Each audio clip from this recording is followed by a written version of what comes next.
Bonjour à tous et à toutes, bienvenue sur cette table ronde. Donc, Émilie vient d'expliquer le sujet sur l'accélération du numérique et aussi la menace et les opportunités que ça peut poser pour la transition écologique. On m'entend bien? Je m'entends beaucoup et ok, parfait. C'est une question qui est au cœur des préoccupations actuelles de l'industrie. J'ai noté quelques chiffres pour qu'on se rende bien compte. Deezer, vous hébergez 120 millions de titres et ça augmente de façon exponentielle. On va en parler un peu plus. Le Centre national de la musique, vous avez fait un projet REC et une étude pour mesurer un peu l'impact de la musique enregistrée en France. Et alors, les kilotonnes, ça parle assez peu aux gens, mais vous dites que ça équivaut à 1 million d'allers-retours Paris-New York en 2022. Ça situe un petit peu aussi l'enjeu écologique. Et là, Félin, vous avez mis en place un projet j'ai plus le terme, Redisco, la filière de recyclage. De recyclage, exactement. De vinyle, on va en parler un peu plus. Donc, chacun à votre endroit, vous êtes assez au courant de ces sujets et vous essayez d'avoir un impact positif sur la transition écologique. Donc, je pense dans un premier temps, ça peut être chouette que vous vous présentiez chacun et sur quelle mission vous travaillez dans vos structures respectives. Benjamin, je te laisse commencer. Ok, merci, enchanté. Je suis Benjamin Guincestre, je suis VP Engineering chez Deezer. Nos équipes sont en charge de fabriquer toutes les applications que vous pouvez avoir entre les mains si vous utilisez Deezer, mais aussi de toute l'infrastructure qui leur permet de fonctionner et tous les outils autour pour faire marcher tout ça. Et du coup, on est directement impacté on a un impact direct sur la consommation. Donc, je suis Céline Lepage, déléguée générale de la FELIN, qui est la Fédération nationale des labels et des distributeurs indépendants. Et nous, on agit de manière pragmatique pour accompagner les labels et les distributeurs et surtout aussi tout le secteur de la musique, qu'ils soient indépendants ou non. Et on a une super solution. Et bonjour tout le monde, je m'appelle Léopold Foucault, je travaille au Centre national de la musique sur les questions de transition écologique et sociale dans une unité transition et innovation qui essaye de mêler ces sujets d'innovation et de transition. Super. Je pense qu'on va commencer par le projet REC parce que ça a le mérite un peu de montrer l'ampleur du sujet à un niveau écologique. Est-ce que tu peux nous expliquer ce qu'était le projet REC et comment vous avez évalué des projections assez conséquentes pour 2030 qui obligent un peu la filière à se positionner et à envisager des solutions en fait? Voyant que la filière musique enregistrée avait un vrai manque d'informations sur les impacts carbone qu'elle pouvait avoir, avec l'ensemble des syndicats représentatifs du secteur et un panel représentatif et également de professionnels, on a pu faire une estimation carbone de ce que pouvait représenter la filière musique enregistrée. Effectivement, tu disais 2700 kilotonnes de CO2, donc 1 million d'aller-retour en avion. J'imagine que ça ne dit rien à personne ici. Même moi, j'ai beaucoup de mal à me l'imaginer. Ce qu'on sait en revanche, c'est que la fabrication des terminaux et la fin de vie de ces mêmes terminaux qui nous permettent d'écouter la musique, donc nos téléphones, nos iPads, nos casques, représente à peu près aujourd'hui, enfin en 2022, date d'où les données sont tirées, représente à peu près la moitié de l'impact carbone de la filière. L'usage de ces terminaux, donc l'énergie nécessaire, représente 23% de l'impact de la filière, quand la distribution digitale, et je pense qu'on va un peu en parler aujourd'hui, tout ce qui est l'énergie nécessaire pour la fabrication et l'usage des réseaux et des serveurs, notamment pour la distribution de certaines plateformes de streaming, représente 22% de l'impact carbone de la filière. Ce qui laisse entre 4 et 5% pour la distribution physique. Voilà. Je rappelle que tout ça, c'est vu par le prisme carbone, qu'il y a plein d'autres enjeux écologiques dont Céline nous parlera sûrement, notamment sur l'impact des matières premières. Je me permets, j'ai fait le bon élève, j'ai quelques données sur l'intelligence artificielle parce que le Shift Project, qui est un think tank assez connu, qui est porté par Jean-Marc Jancovici, a sorti récemment un rapport sur l'impact de l'intelligence artificielle et plus globalement sur l'énergie nécessaire à l'utilisation des serveurs et des réseaux. Le lien avec la musique est évident, ces chiffres ne sont pas immédiatement transposables à la musique. Mais on peut quand même voir que depuis 10 ans, l'augmentation de la consommation électrique des centres de données s'est globalement accélérée. De 2014 à 2019, c'était 7% par an. Et depuis 2019, c'est 13% par an. On voit aussi qu'en 2030, l'IA représenterait 35% de la consommation des centres de données. Qu'en 2030, toujours, la filière mondiale des centres de données émettrait 2 fois les émissions annuelles de la France. Les émissions des centres de données mondiales, ce serait l'équivalent de 2 fois les émissions de la France. Et que la consommation électrique des centres de données en Europe quadruplerait entre 2023 et 2035. Voilà, c'est juste pour poser des données. Ce sera la dernière fois que je vous saoulerai avec des données aussi précises, mais je pense que c'était intéressant pour lancer ce débat, notamment sur l'intelligence artificielle. On va parler d'IA de toute façon. Les projections sur l'IA, elles étaient fiables en 2022 quand le projet REC est sorti, ou alors vous vous rendez compte que c'était des projections à la baisse et que c'est encore plus exponentiel que prévu? Lors du projet REC, on a fait un petit exercice prospectif pour voir quelles pourraient être les émissions de la filière en 2030. On était sur les données de 2022, enfin entre 2022 et 2030, sur un triplement des émissions de la filière, quand la filière devrait évidemment avoir une réduction de l'ordre de 25% dans ce même temps. Ça, c'est sans prendre en compte l'impact de l'intelligence artificielle qui était et qui est toujours aujourd'hui extrêmement incertain parce qu'on n'en connaît pas les usages, donc on n'en connaît pas les projections de ces usages et donc les impacts sous-jacents. Moi, ça fait un pont idéal pour Benjamin. Au sujet de l'IA notamment, est-ce que tu peux nous expliquer déjà ton regard d'ingénieur sur ce sujet et ton témoignage sur l'explosion de l'intelligence artificielle sur les plateformes de streaming chez Deezer notamment, et aussi ce que Deezer a engagé pour tenter de répondre à ce problème? L'IA, ça a été, t'en as parlé, un accélérateur de contenu. On avait déjà beaucoup de discussions on travaille depuis des années avec les labels à savoir ce qui doit arriver sur la plateforme. On ne signe pas aveuglement avec tous les labels de la Terre. Avec chaque label, on discute de ce qui est pertinent pour éviter d'être inondé de contenu. On essaye d'avoir une réflexion un tout petit peu éditoriale. Mais du coup, il y avait déjà ces problèmes d'arrivée massive de contenu. L'IA, c'est un accélérateur, mais exponentiel, où là, on s'est rendu compte, on a pu toucher du doigt les limites des ressources qu'on avait. On se réveille un matin et on se dit, OK, dans un mois, il n'y a plus d'espace sur les disques. C'est très, très concret. Donc, si les gens veulent livrer du contenu sur Deezer, il n'y aura plus de place pour le mettre. La chance qu'on a, c'est qu'on a des équipes R&D très, très, très, très performantes chez Deezer, qu'on fait de l'IA depuis très longtemps. On adore l'IA chez Deezer, on fait plein de choses super avec. On fait de la recommandation, on fait de l'analyse audio, on adore ça. Et donc on avait cette connaissance en interne, et on avait aussi des gens qui étaient capables d'anticiper la situation vers laquelle on allait, et qui ont très vite travaillé sur des moyens de comprendre ce qui se passe, de le détecter. Et donc ce qu'on a fait, c'est qu'on a commencé par voir un peu ce qu'on était capable de détecter. On s'est rendu compte qu'on était plutôt bon. Donc là, ce qu'on a fait récemment, c'est arrêter de le recommander, le contenu qui était entièrement généré par IA, avec comme logique derrière, on a envie de distribuer de la musique faite par des humains, faite par des artistes, pour qu'elle soit écoutée par des artistes à la fin. Donc on a commencé par arrêter de le recommander. Là, on supprime les contenus haute qualité, on supprime rien complètement de la plateforme, mais les contenus les plus gourmands en stockage, que c'est pas le stockage le problème, mais avec le stockage vient le trafic réseau, où Léopold expliquait que cette infrastructure réseau, elle est assez consommatrice. Donc on supprime ce contenu haute qualité. On voit un impact direct sur le trafic. On voit aucun impact sur l'expérience utilisateur, parce qu'il n'y a personne qui utilise ce contenu.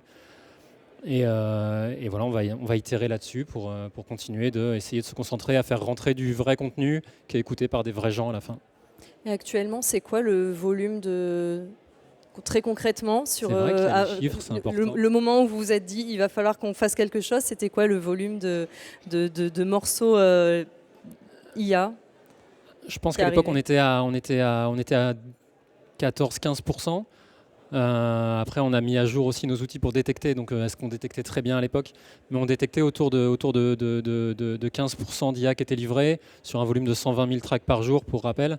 Donc, c'est déjà énorme. Là, on s'est dit il faut agir parce qu'il y a un levier très facile pour reprendre un peu le contrôle. Aujourd'hui, on est à 28% de contenu livré qui est de l'IA. Sur ce contenu, il représente très très peu d'écoute, j'ai pas le chiffre en tête, mais c'est moins d'1%. Et en tout cas, sur l'écoute de ce contenu, 70% de ces écoutes sont détectées comme de l'écoute frauduleuse. Donc c'est énormément de contenu livré pour très peu d'écoute par des vrais gens, et quand c'est écouté, c'est pour faire de la fraude.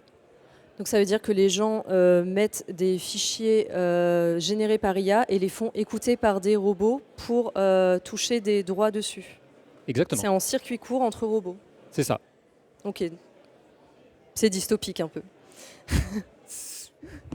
J'ai vu C'est un pire, modèle. ça va, mais C'est un modèle économique comme un autre.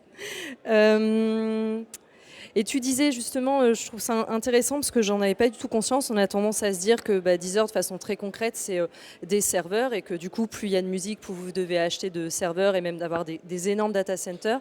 Et finalement, tu disais que le trou énergétique est là où il y avait une grosse dépense énergétique pour l'entreprise. C'est pas tant, enfin en tout cas à un niveau musique enregistrée, je pense à l'étude du CNM, c'est pas tant dans le stockage de ces fichiers qui sont déjà très conséquents, mais c'est dans le flux. Est-ce que tu peux expliquer justement ce principe? tout à fait. Ce ne sont pas les entrepôts qui posent problème, c'est les camions qu'emmènent le produit aux utilisateurs. Ok. Et donc Léopold l'a très bien expliqué, hein. Il y a combien sur les terminaux? 40% sur les terminaux? Oui, il y a 22. Sur les terminaux, il y a 50%. Sur l'usage qu'on en a, c'est 23%. Et sur la distribution digitale, donc sur les serveurs et les réseaux, il y a 22%. Mais ça, en 2030, on considère que ce serait de l'ordre de la moitié plutôt. Ok. Donc voilà, notre première, on pourrait se dire il y a tout ce qui se passe sur les terminaux, donc on va travailler sur nos applications. Donc la partie réseau, c'est les camions dont je parlais, c'est comment on emmène le contenu. Il faut monter des infrastructures. Si on passe par là, il y a plein de choses qui peuvent se passer, mais si on passe par de la 3G ou par du Wi-Fi, enfin, on a toute une infrastructure qui est en place pour distribuer ce contenu. Et c'est cette partie-là qui est la plus gourmande, en tout cas celle sur laquelle on peut vraiment avoir une action. Ok. Céline, du côté de la Félin, ouais. Moi, j'avais une petite Vas-y. question pour vous deux, pardon. Je pense que c'est le. Est-ce que vous savez qui met ses sons sur les plateformes?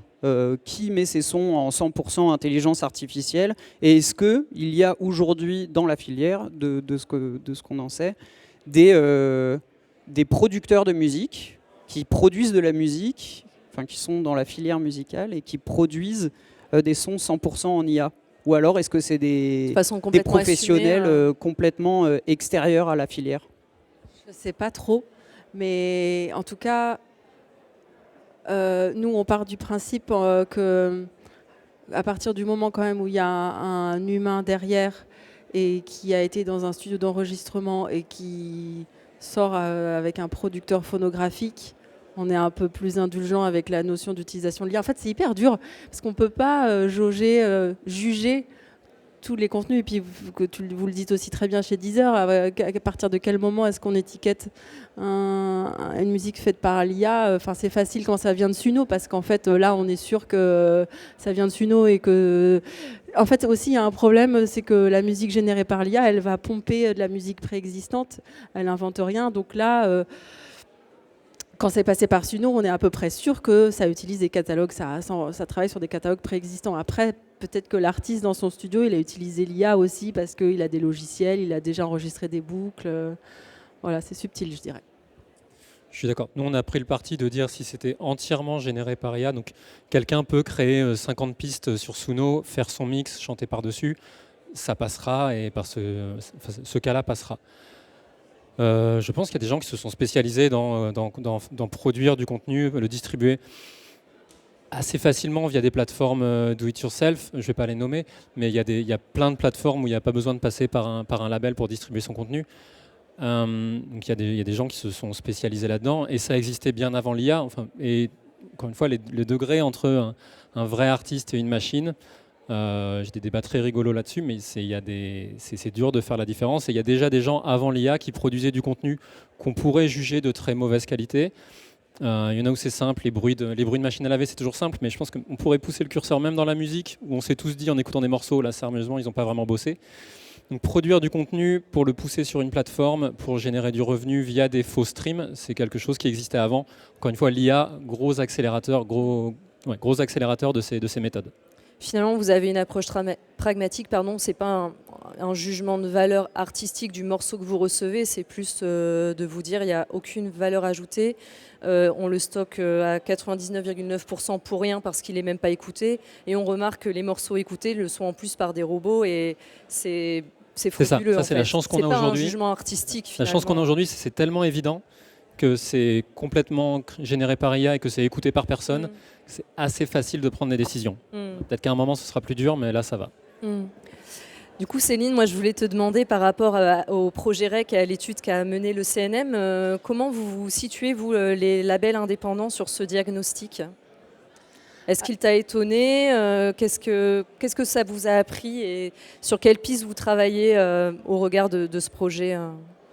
On a été étonnés du assez faible impact de la distribution physique, parce qu'on pensait qu'elle serait bien supérieure, parce que les disques sont quand même fabriqués à partir du PVC, du pétrole, etc. Mais comme le dit Léopold, là, l'indicateur il est en impact carbone. Nous, on a on remarque en développant Redisco qu'on a des impacts sur la nature qui sont autres aussi, sur l'utilisation des minerais, l'utilisation du pétrole, etc. Ensuite, à la Félin, on est des labels indépendants, donc on a plein d'idées, on est des agitateurs, on est aussi des entrepreneurs, mais on essaye d'avoir des projets qui nous concernent aussi, sur lesquels on peut avoir la main. Et donc, c'est pour ça qu'on a choisi de travailler d'abord sur la distribution physique, parce qu'on peut faire des choses, parce qu'il y a aussi une loi qui est passée, qui est la loi anti-gaspillage, qui de toute façon nous oblige à ne plus jeter, enfouir les disques dans la nature, donc super nouvelle. Et c'est pour ça qu'on a travaillé sur Redisco. Mais ensuite, sur la partie numérique, on a des idées. Par exemple, on se pose la question de pourquoi est-ce que les plateformes de streaming n'auraient pas les mêmes serveurs, vu qu'on envoie le même contenu à toutes les plateformes de streaming avec les mêmes datas, et qu'en fait, ça ferait des super économies d'échelle d'impact carbone. Après, nous, à notre échelle, on réfléchit aussi à des projets de mutualisation sur comment est-ce qu'on va tous mettre notre métadonnées, les datas qui concernent nos albums à un même endroit. Voilà, ça c'est en cours. Mais le plus concret pour l'instant, c'est vraiment la filière de recyclage de disques. Oui, on va en parler. Ce que je trouvais intéressant aussi dans nos échanges ensemble, c'est que moi je te disais finalement, la Félin, vous êtes constitué de beaucoup de labels avec une certaine précarité économique à toutes ces petites entreprises. Vous êtes des PME pour la plupart. TPE même. Des TPE, je voulais te laisser le dire parce que j'étais pas sûre. Mais on pourrait se dire, par rapport aux trois grandes majors, vous n'avez pas de capacité d'action. Et ce que je trouve intéressant, j'aimerais bien que tu en parles, c'est que tu disais que malgré cette précarité économique, au contraire, vous voyez un peu la transition écologique comme une stratégie de croissance finalement pour faire entendre la voix des labels indépendants, et que ce n'était pas forcément délétère pour la croissance des labels, au contraire en fait, à cause de la nécessité en fait de changer. Tout à fait. La stratégie de croissance, là, on la voit maintenant, parce qu'en fait, on se rend compte que le revinyle, c'est un nouveau produit qui arrive sur le marché du disque. On se rend compte que le revinyle, il va coûter moins cher que le vinyle classique à la fabrication. Et on se rend compte du coup qu'il y a potentiellement un souffle pour notre industrie qui est en train d'arriver. Par contre, c'est un souffle qu'on doit travailler tous ensemble. Il y aura forcément des opportunismes, et à nous de réfléchir à quel niveau sera l'opportunisme. Est-ce que c'est l'usine de fabrication de vinyle qui va récupérer la marge sur le revinyle, ou est-ce que c'est nous, les labels, qui vont pouvoir peut-être vendre un vinyle moins cher pour relancer le marché, pour redonner envie aux particuliers d'acheter des disques, et puis aussi de se sentir impliqués dans une dynamique nouvelle, de pouvoir amener ces disques à recycler dans des points de collecte, et puis racheter un vinyle qui est estampillé revinyle. Donc voilà, on voit une vraie ouverture de ce côté-là. C'est initié par les indépendants aussi parce qu'on a une liberté d'action, on a une liberté de penser, on a envie de faire bouger les lignes. Mais à terme, Redisco, enfin de toute façon, dès aujourd'hui, Redisco, le recyclage, c'est un projet de filière. On appelle vraiment tout le monde à se mobiliser à nos côtés. Tu peux nous expliquer ce qu'est Redisco en quelques mots, Ouais. justement ? Alors Redisco, donc c'est une filière de recyclage de disques, c'est-à-dire que les labels et distributeurs indépendants, pour l'instant, envoient leurs disques à un ESAT partenaire. Et l'ESAT, donc, est un établissement qui emploie des travailleurs handicapés. Donc l'ESAT démantèle les disques et envoie chaque matière dans des filières de recyclage. Et donc on travaille plus particulièrement avec la filière du PVC, donc un autre partenaire qui s'appelle Reviplast, qui va récupérer le plastique et qui va le broyer. Et aujourd'hui, donc la plupart du plastique est revendu à l'industrie de l'automobile ou du bâtiment. Et là, ce qu'on est en train de faire, c'est une phase de recherche et développement avec une usine qui s'appelle Vinyle de Paris, pour que le broyé de vinyle passe dans la fabrication de nouveaux vinyles. Et en fait, ça va se faire et ça se fait déjà. Les usines fabriquent déjà avec leurs rebuts, avec les vinyles ratés. Ils ne les jettent pas, en fait. Ils les rebroient et ils les refabriquent. Donc il y a juste le temps que tout le monde s'y mette. Et très vite, on va pouvoir ensuite travailler le revinyle. Et on a aussi donc ce projet de créer des points de collecte pour les particuliers. Et avec l'ambition de générer de la valeur économique, finalement, on ne peut pas se dire juste c'est une contrainte pour la filière, mais ça crée de la valeur, on crée des emplois. C'est ça. Ça crée des emplois, c'est social, c'est environnemental et puis c'est international. Là, on discute déjà avec les Anglais du collectif Murmure. C'est des super beaux labels anglais, Ninja Tunes, Beggars, qui sont hyper intéressés par notre solution parce qu'elle n'existe pas encore sur leur territoire. Et donc, en fait, l'idée, c'est que Redisco ou autre soit vraiment une dynamique générale. Ça marche. Léopold, le CNM suit de près les initiatives comme Redisco. Quel rôle vous jouez, vous, dans l'accompagnement de ces investissements ? Et comment vous faites pour accompagner l'industrie une fois que vous avez fait ce diagnostic ? Parce que ça pourrait être tentant d'être un bad cop et puis d'aller chercher ces entreprises pour qu'elles soient plus vertueuses. Mais je pense que c'est pas le rôle que vous voulez vous donner. Comment vous vous situez dans la sensibilisation, la formation que vous pouvez apporter à la filière une fois que cette étude est sortie Non, effectivement, tu as raison. On a un diagnostic qui a été posé par l'étude REC, mais aujourd'hui, on a besoin aussi de transmettre cette information et d'alerter les professionnels de la filière sur la dépendance qu'ils ont à des matières premières qui se font de plus en plus rares. Et si elles se font de plus en plus rares, elles deviennent mécaniquement de plus en plus chères. Donc, notre rôle, c'est aussi d'alerter et de dire aux entreprises de la filière, essayez d'anticiper au maximum votre transition écologique, parce qu'à un moment ou à un autre, elle sera contrainte par le marché, parce que l'énergie sera beaucoup, beaucoup trop chère, et on n'arrivera pas à produire autant les productions seront complètement dépendantes de ces prix de marché. Donc nous, on continue cette mission d'information. Après, on est aussi dans une logique de sensibilisation. On a fait une étude qui s'appelle SPOT, pour scénario prospectif pour orienter la transition, qui essaye de montrer quel pourrait être le futur de la filière musicale, à la fois spectacle vivant, mais également côté musique enregistrée, en 2050, à l'aune des enjeux écologiques. On a aussi des propositions de formation et on essaye d'accompagner de plus en plus à la fois à l'investissement et à la prise de risque sur de l'expérimentation pour Redisco par exemple, mais aussi à la structuration de la filière via des entreprises, des associations particulièrement motrices sur ces sujets-là, comme peut l'être Arviva. Donc on a une enveloppe dédiée pour soutenir financièrement la filière à sa structuration écologique. Et est-ce que toi, tu constates dans la réception de ces résultats la tension justement entre l'innovation, le besoin d'être innovant pour être compétitif, et l'envie justement d'être vertueux écologiquement, parce que c'est un peu l'ambiguïté dans ces sujets-là, où moi quand on m'a proposé ce sujet, je me suis dit chouette, c'est intéressant, mais on peut se dire transition écologique et accélération, ça va pas ensemble, parlons de sobriété, etc. Et après se pose la question de la compétitivité des entreprises. Comment vous rassurez et ou naviguer entre ces deux injonctions finalement ?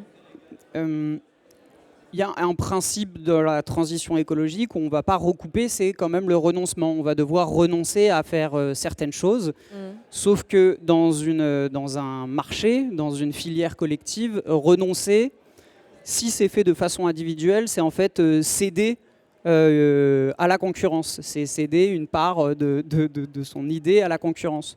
Donc nous, on a quand même comme idée et comme ambition de porter un travail le plus collectif possible pour que si quelqu'un renonce à une innovation qui pourrait être dangereuse écologiquement, qu'elle ne le fasse pas au profit d'un acteur tiers. Donc on a vraiment cette volonté de collectif, effectivement. Après, on peut traiter les sujets indépendamment. Enfin, nous, on n'a pas de vocation dogmatique à dire qu'il n'y a pas d'innovation sans transition ou de transition sans innovation. Mais il faut quand même avoir des garde-fous pour les entreprises innovantes, pour ne pas créer des produits et des services qui pourraient être dangereux pour la résilience de la filière et les impacts de la filière. Par exemple, pour prendre l'exemple de Deezer, Benjamin, il y a quand même une course aux nouvelles fonctionnalités et aux formats entre plateformes de streaming concurrentes, et forcément, du coup, une forme d'incohérence par rapport à l'enjeu écologique. Comment, Deezer, vous naviguez entre les contradictions du marché qui est quand même très concurrentiel? Ce qu'on commence par faire, c'est prendre les actions qu'on peut prendre immédiatement, mais Léopold l'a aussi très bien décrit, qui ne va pas nous pénaliser par rapport à notre concurrence. Donc ces actions, ça va être par défaut, même si vous avez une offre hi-fi, le paramètre par défaut, ça va être de vous servir une qualité standard. Si vous voulez le hi-fi, il va falloir aller l'activer, parce que c'est peut-être pas nécessaire de l'activer partout. Peut-être que c'est nécessaire uniquement dans votre salon. En tout cas, c'est sans doute assez probablement pas nécessaire sur votre téléphone avec vos écouteurs Bluetooth. On va mettre par défaut le dark mode, qui est aussi un levier. On va mettre par défaut que on va essayer de favoriser le Wi-Fi pour le téléchargement plutôt que la 3G. Donc il y a ces actions qu'on peut mener immédiatement. Et ensuite, on est pris dans ce que tu décris. Il y a une course à l'innovation où les formats, c'est le meilleur exemple. Le Hi-Fi, le Hi-Res, on peut encore monter. Il y en a qui arrivent. Tidal et Apple sont arrivés sur le marché avec cet argument, quasiment uniquement cet argument. Donc comment on se place par rapport à ça? On ne peut pas en tant qu'entreprise se dire, on est obligé de se poser la question comment on réagit. Nous, on a décidé d'y aller. C'est pas forcément des décisions faciles. Ça crée des discussions assez intéressantes et assez intenses en interne. Voilà, notre partie, c'est de prendre les sujets, de voir comment on peut les traiter le mieux possible.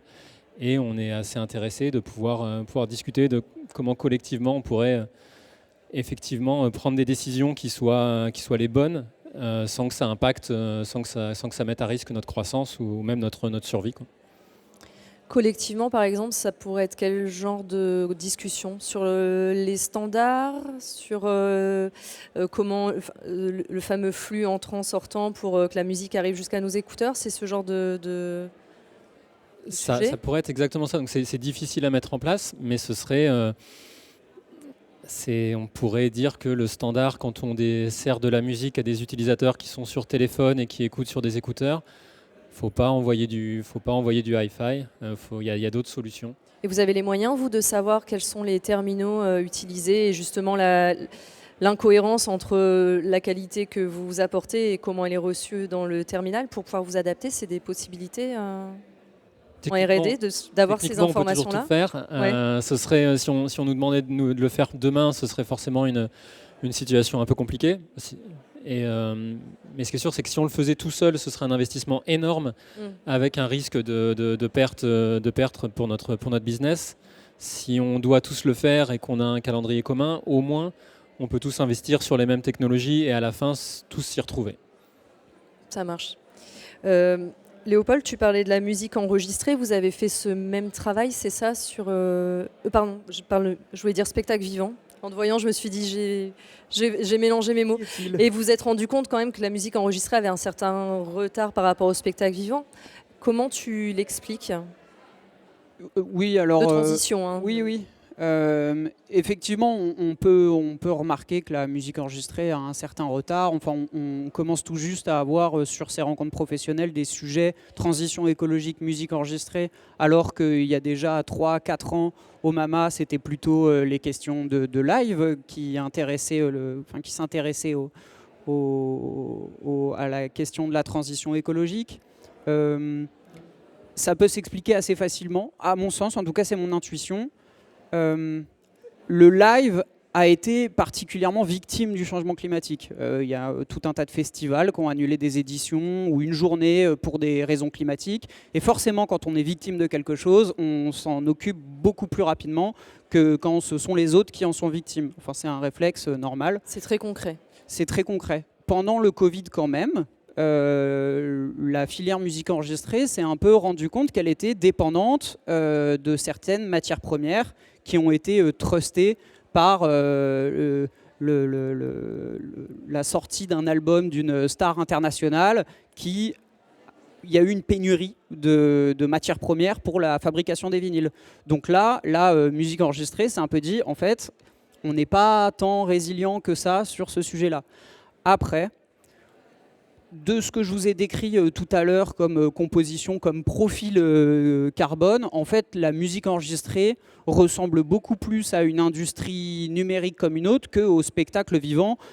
Et du coup, de comparer la musique enregistrée et le live, je ne suis pas sûr que ce soit le plus efficace. Enfin, et j'irais même un tout petit peu plus loin en disant que de manière générale, essayer de comparer des filières ou des activités, c'est jamais très bien de faire ça parce qu'on tombe vite dans le ah mais ils polluent plus que nous, donc nous on peut pas faire grand chose, et puis finalement pourquoi s'intéresser à la transition écologique du disque alors qu'on a bien vu que dans le projet REC c'était de l'ordre de 2% de l'impact de la filière.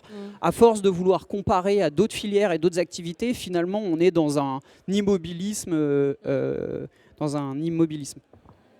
Et on ne parle pas non plus des usages du public, qui là n'est pas dans vos mains, mais quelque part, est-ce que le CNM réfléchit aussi à la sensibilisation du grand public sur ces questions, notamment sur le changement de ces terminaux? Quand même plus de 50% de la facture carbone est liée à ces terminaux.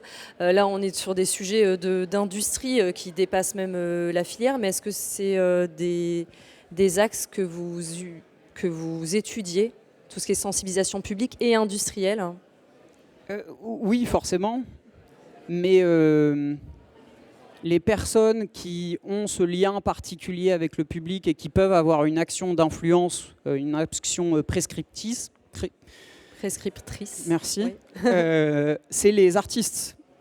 Et les artistes, c'est un cas particulier. Enfin, nous, on n'a pas forcément d'action directe sur les artistes. Et puis, est-ce qu'on a le désir de toucher à leur récit? Je ne suis pas sûr. Je ne sais pas si ça se trouve forcément au niveau du CNM, mais plutôt ou de façon individuelle en tant qu'artiste, ou au sein d'entreprises qui aimeraient porter dans leurs activités ce message de ce nouveau récit, ces nouveaux imaginaires de transition écologique.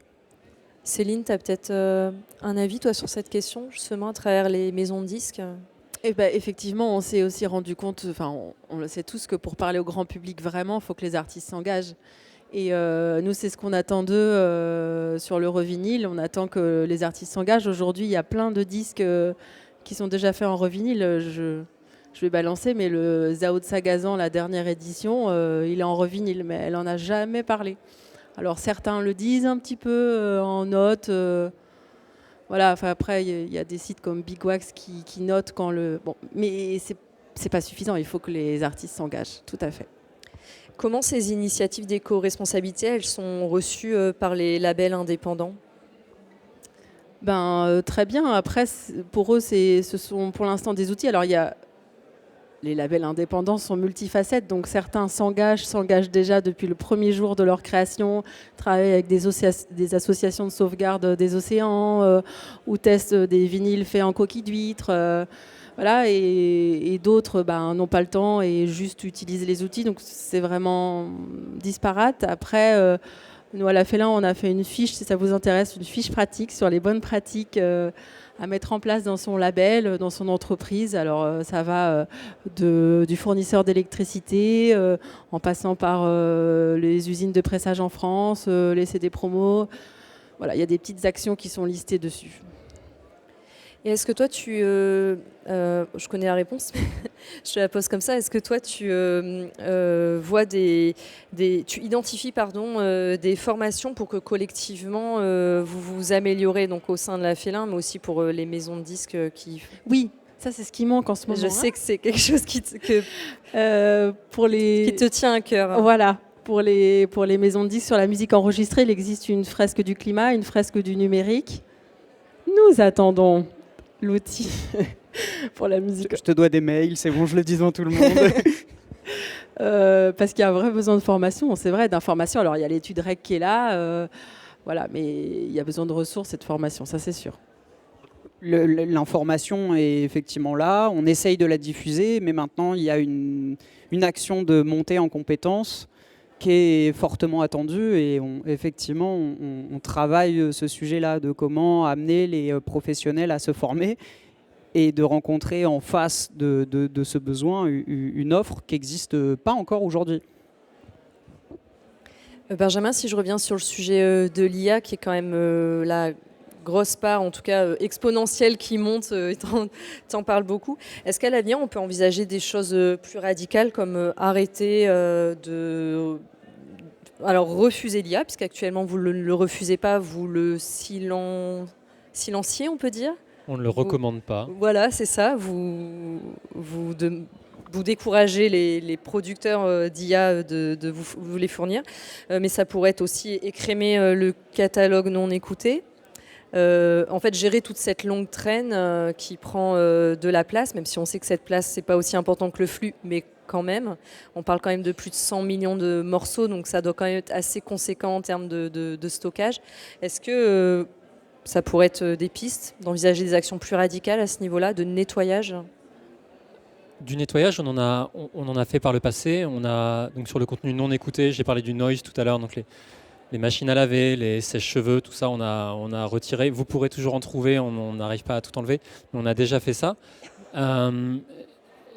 L'IA, je pense on supprime déjà, je te disais, on supprime déjà tout ce qui est haute qualité.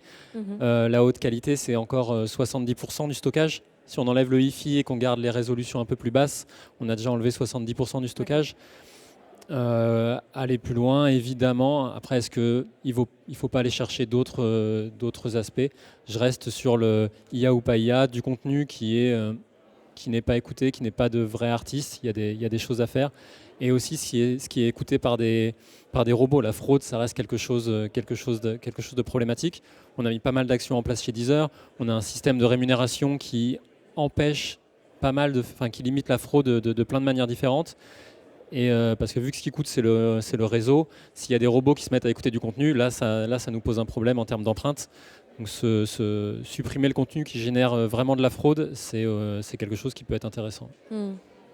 Oui, moi, je voulais rebondir sur quelque chose. Tu parlais d'impliquer le public. Nous, en ce moment, on a une action qui s'appelle Indies First, qui est justement là pour impliquer le public dans des choix plus éclairés de musique, dans la découverte. Et on implique le public aussi dans le choix de leur plateforme de streaming, parce qu'en fait, vous êtes acteur aussi du changement. Enfin, vous êtes surtout acteur du changement. Et c'est pas parce que Deezer est là que je dis ça, mais en fait, c'est pour l'instant les seuls à avoir des actions concrètes sur l'IA. Alors, vivement qu'ils la démonétisent, mais les autres ne font rien du tout. Et en fait, déjà, rien que ça, c'est pas compliqué de changer de plateforme de streaming. Il y a Soundis qui vous permet de switcher tous vos playlists. Enfin, je pose ça là, c'est vraiment nous aussi, le nombre qui allons faire bouger les lignes. Ça marche. Et dans cette réflexion, il y a aussi la question aussi légitime ou non de partager la musique. On disait que Deezer n'était pas prescripteur d'une quelconque talent artistique, mais finalement, ce qui est peu écouté, ça a quand même une facture, enfin une empreinte énergétique. Mais désormais, on a quand même la possibilité de s'enregistrer littéralement chez soi, d'avoir un son professionnel, de se faire distribuer presque gratuitement, même s'il y a quand même la barrière de la distribution sur les DSP. Un simple abonnement relativement modeste permet d'être distribué sur les plateformes. Est-ce que ça pose pas aussi la question parfois d'une sorte de manque de friction dans le partage de la musique, et que c'est ça aussi qui crée un contenu exponentiel, mais qui va au-delà finalement de l'industrie musicale. On l'a dans toutes les filières de contenu, que ce soit YouTube, Instagram, TikTok, enfin voilà, la création de contenu au sens large qui crée un déferlement. Est-ce que c'est anecdotique, ou est-ce que cette donne sociétale de user-generated content, ou qui veut peut être freinée ou pas? Ce qui est certain, c'est qu'il y a 3 ans, on se battait tous pour avoir un maximum de titres, et qu'aujourd'hui, on réfléchit tous, enfin les DSP, à qu'est-ce qui mérite, qu'est-ce qui a sa place sur la plateforme. Donc la question est posée. Là, c'est facile, on a attaqué des sujets, encore une fois, je le redis, l'IA entièrement générée par IA qu'on arrive à détecter, c'est facile, avec tout le respect que je dois pour les équipes R&D, parce que techniquement, c'est hyper dur, mais la décision, elle est simple. Quand il faudra juger de est-ce que c'est un vrai artiste, là, c'est autre chose. Et peut-être qu'il y aura des choix éditoriaux forts. YouTube a permis l'émergence de plein d'artistes en étant complètement ouvert, et au final ils sont aujourd'hui des vrais artistes. Comment on gère ça? J'ai pas la réponse. Est-ce que vous, Céline et Paul, vous jugez que finalement le modèle de distribution sur les DSP, c'est un point qui mérite d'être soulevé, ou plutôt un progrès pour la musique enregistrée? Ou pas d'avis? Pas obligé d'avoir un avis sur tout. J'ai pas trop d'avis, mais je peux quand même dire qu'on a une problématique de volume aujourd'hui. Donc je ne sais pas comment on règle ce problème de volume. Est-ce que c'est par l'accès à la distribution sur les plateformes? Je ne sais pas. En revanche, on a un problème de volume, et plus on a de titres, plus on a d'impact écologique derrière. Donc il y a un problème, c'est sûr. C'est le problème du volume. Comment on le règle? J'en sais rien du tout. Pas plus, Céline? Pas plus. Mince. Bon, on va parler des futures synergies et puis des leviers collectifs, même si on l'a un peu abordé, qui pourrait être un début de... Je ne sais pas si on peut parler de solution, parce que c'est un travail perpétuel d'amorcer cette transition écologique. Je commençais par toi, Benjamin.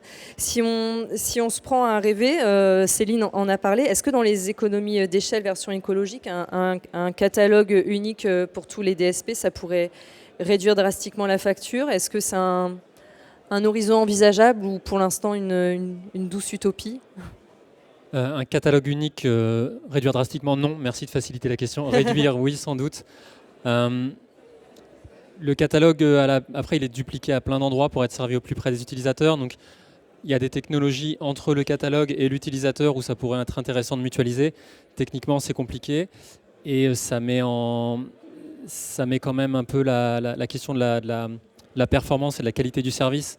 On a envie d'être meilleur que nos concurrents, et si le catalogue y tombe, on est parfois fier que notre catalogue y tienne. Alors j'allais dire de façon très naïve, est-ce que la différence entre vous et tous vos autres concurrents, c'est pas juste, ce qui est déjà énorme, de l'UX design, et que du coup vous pouvez dire ok, on met tout en commun et on sera les meilleurs sur cette chose qui va faire que les gens nous choisiront? C'est pas si simple.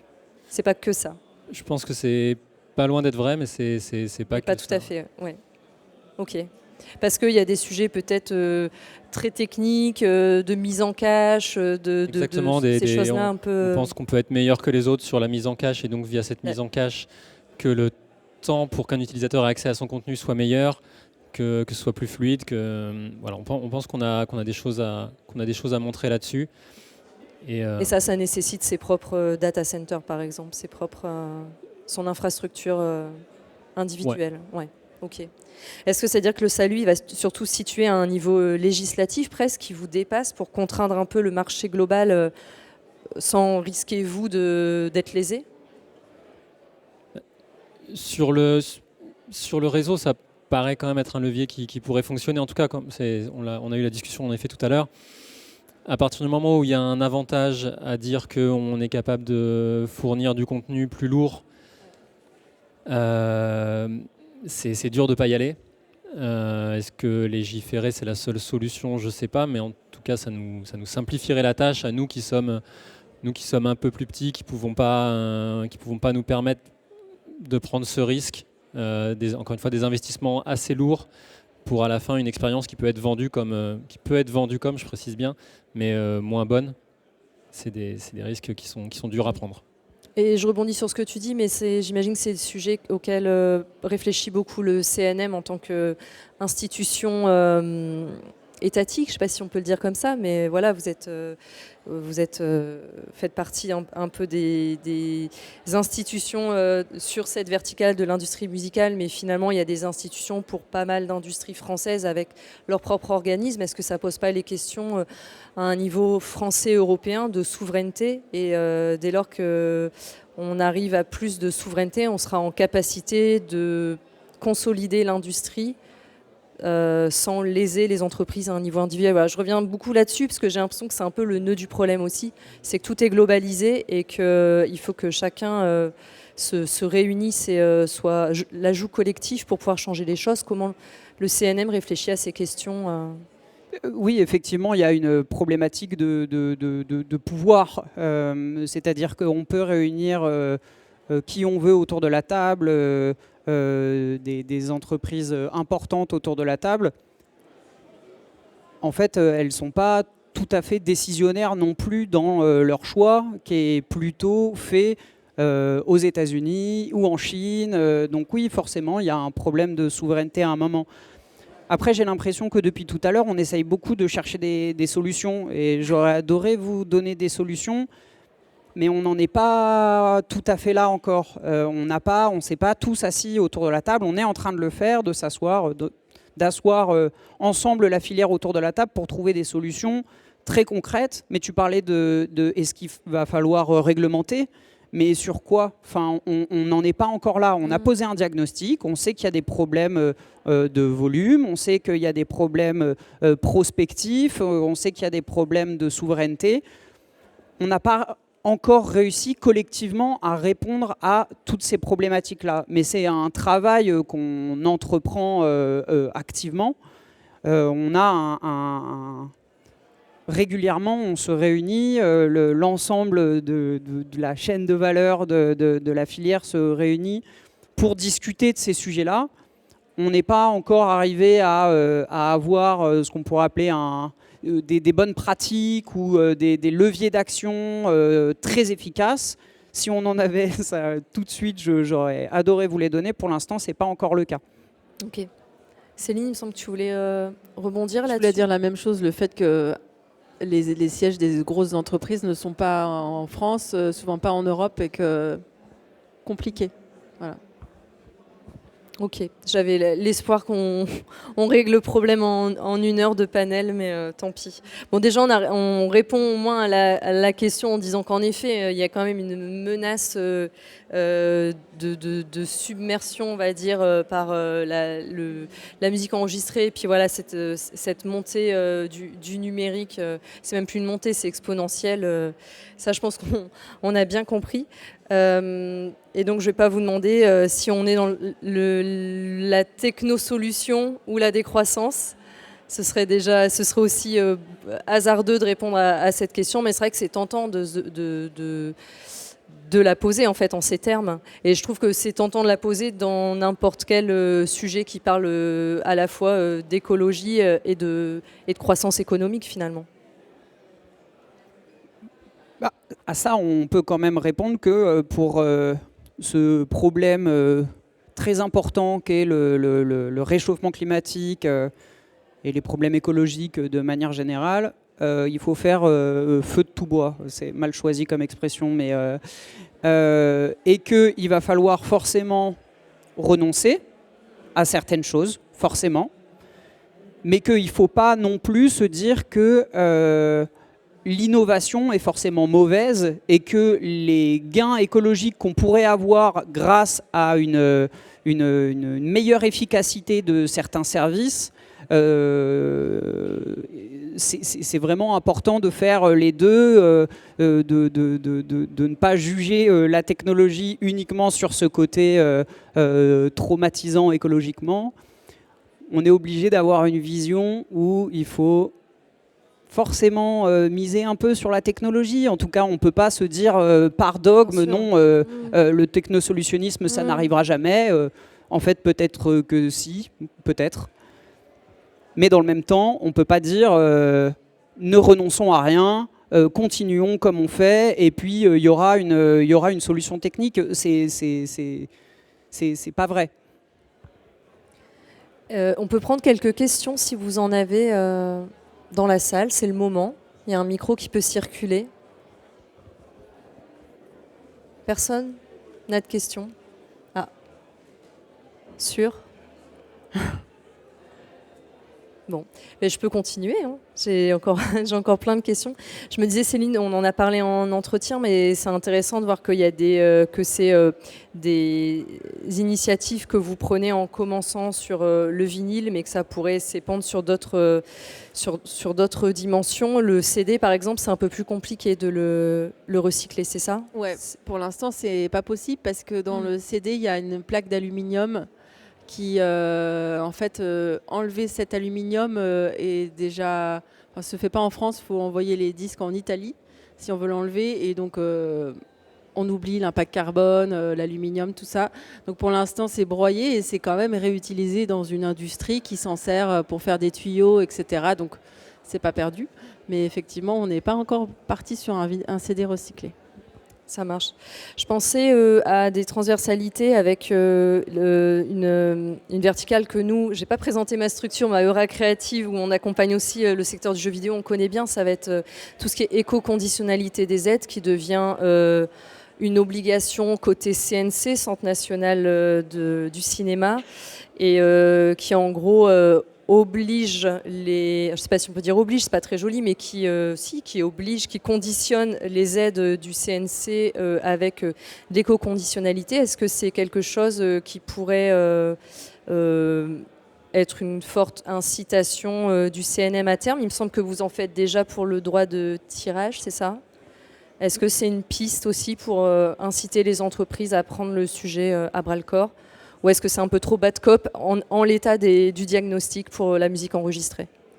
Pour l'instant, on est plutôt sur une logique de bonification. C'est-à-dire qu'on on n'a pas de solution de formation, donc on ne peut pas contraindre à la formation sur ces sujets de transition écologique. En revanche, on a cette question de bonification, de si on souhaite sensibiliser ses équipes, former sa direction, ou avoir un certain diagnostic environnemental de son activité, on peut trouver une bonification au CNM. Pour l'instant, côté musique enregistrée, on n'est pas encore dans la logique de critérisation qui, j'imagine, arrivera à un moment ou à un autre quand la musique enregistrée aura entamé sa transition écologique. Pour l'instant, on n'y est pas. Et quand on commencera à y penser, il y aura de toute façon ces groupes de travail pour en discuter avec l'ensemble de la filière pour que ça ne tombe pas du jour au lendemain de façon très verticale.